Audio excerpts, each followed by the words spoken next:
istruttore Alessandro Laterra di coltello e bastone siciliano. Questa è una tecnica particolare, ecco, ci spieghi meglio. Metodo siracusano intanto.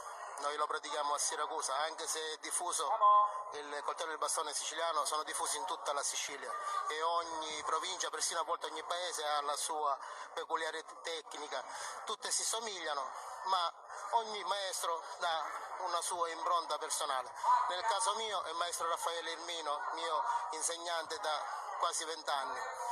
Sono tecniche di scherma, principalmente, come avete potuto vedere e apprezzare sul tappeto, che noi pratichiamo per tradizione, per cultura, per folklore e per passione.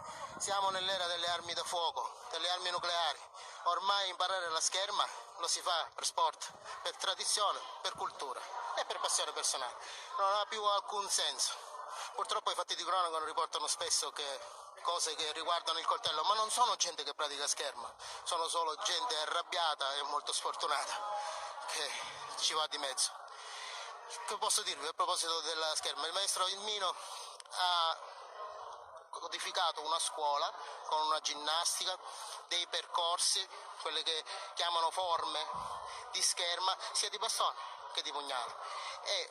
E la insegna ormai ha ben 50 anni di esperienza, ha insegnato a me negli ultimi 20 anni, lo facciamo, ripeto, per passione, però diviene sempre più pressante la richiesta, specialmente dai paesi dell'est europeo, dalla Germania, di scherma dell'Italia meridionale, quindi non soltanto siciliana, ma anche pugliese, campana, principalmente però pugliese e siciliana.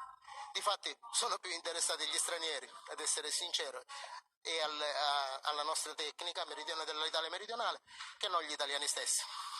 Anche perché c'è una vasta offerta di arti marziali nel nostro paese, principalmente orientali, e quindi diciamo che nessuno è profeta in patria, come cita il Vangelo. Però il maestro da 50 anni a questa parte insegna e ha avuto centinaia di allievi, e nella zona di Siracusa e dintorni allievi suoi e allievi di allievi ancora oggi portano avanti questa tradizione. Eleganza è la parola d'ordine del maestro Raffaele, eleganza nel vestire. Adesso sono vestito ginnico e sportivo, ma normalmente per esibirci usiamo l'abito tradizionale della Tarantina.